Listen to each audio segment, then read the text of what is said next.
Thank you. Thank you.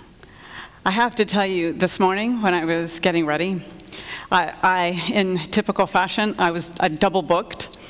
So I got a substitute for my speaking engagement this morning to go kick off a pumpkin run.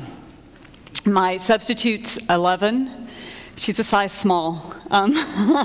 My daughter, Nina, stepped to the plate for me, which was a fabulous thing for her. Got her up really early. And she just texted me backstage and told me that she was the rock star in the family. So big shoes to fill. Excited to do it. I'm Leticia Ozuna. I'm a city councilwoman for District 3.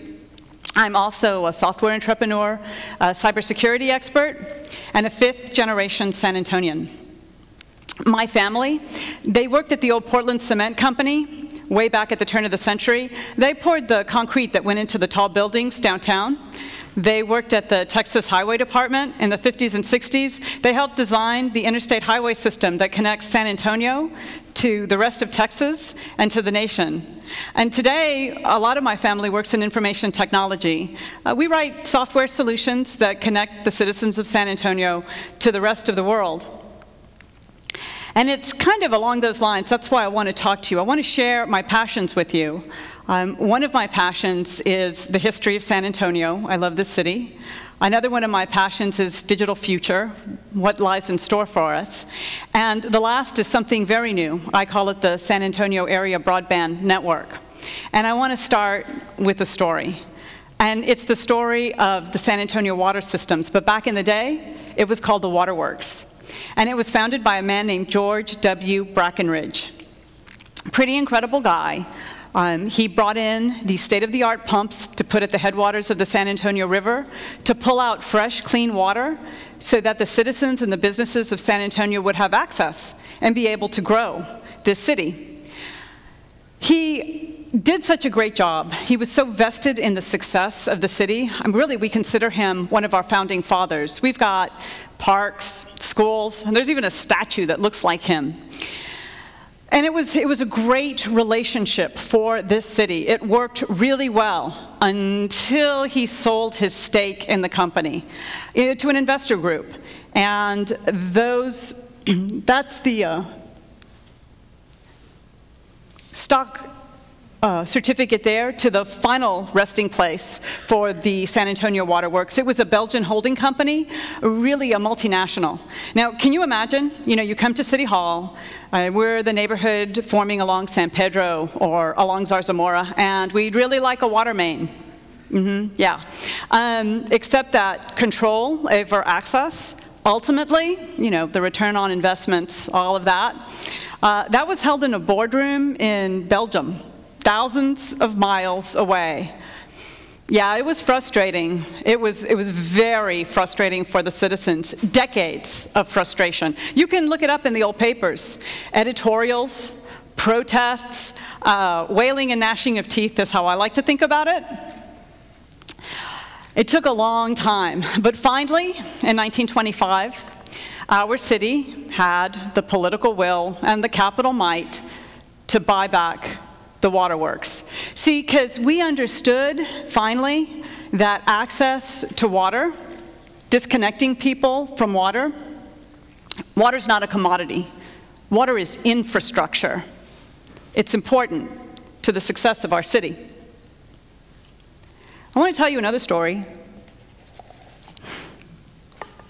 That's water. I want to tell you another story, and this is a story about me as a young mother. We lived in Haiti. We had a really beautiful home. We even had faucets. And if you know Haiti, that was a big deal. We had faucets. You turned on the faucets, and water would come out. But what wasn't obvious, what you didn't see, was that our capacity, our access was limited, because the water was actually stored in cisterns underneath the house. And there was a hand pump. So you would pump the water out of the cisterns to a gravity tank on the roof.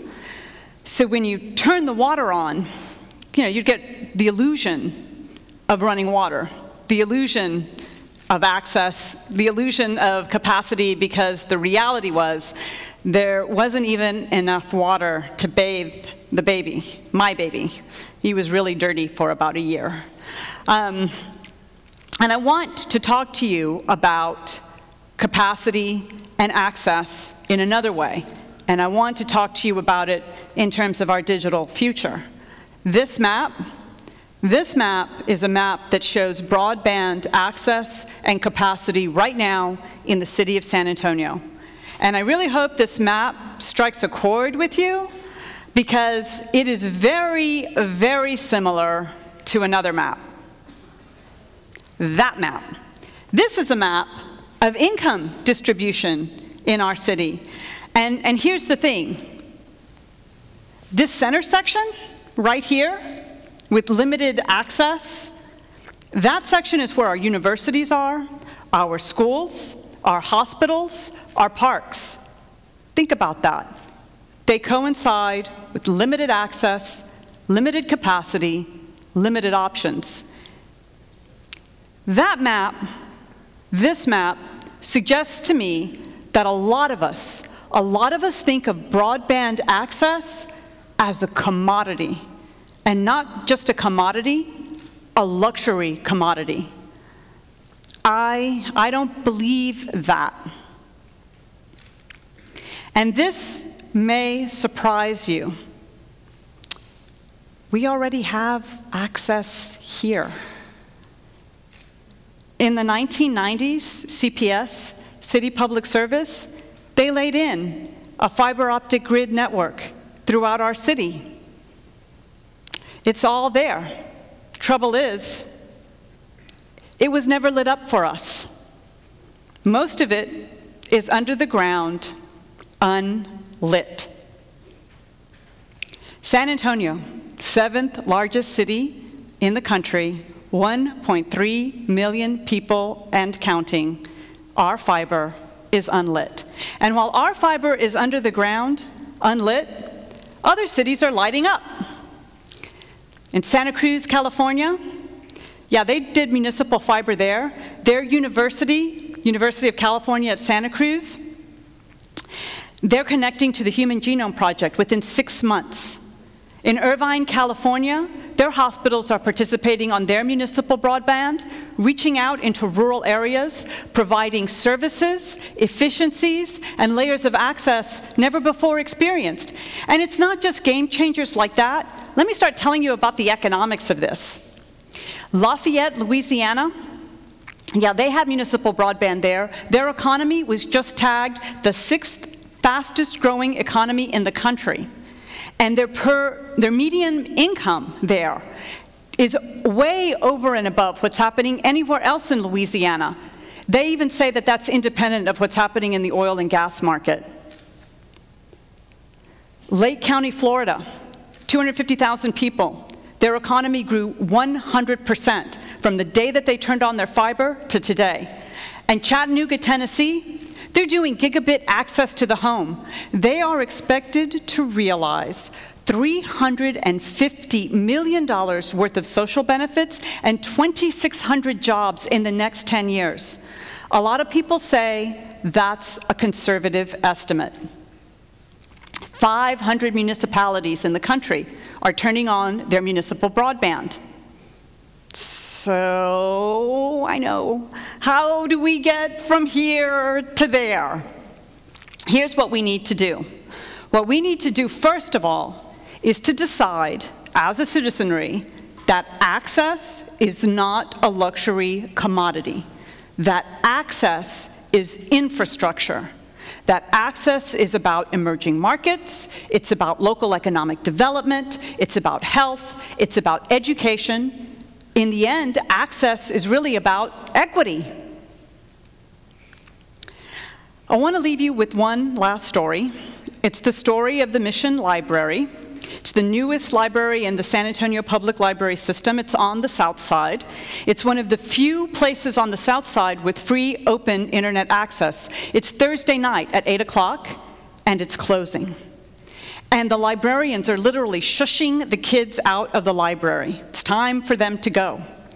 And they are lingering in the doorways and on the benches, hanging out in the parking lot, trying to finish that last search for a science project, trying to complete the job application, finish their qualifying exam, writing that last email. See, those kids, they get it.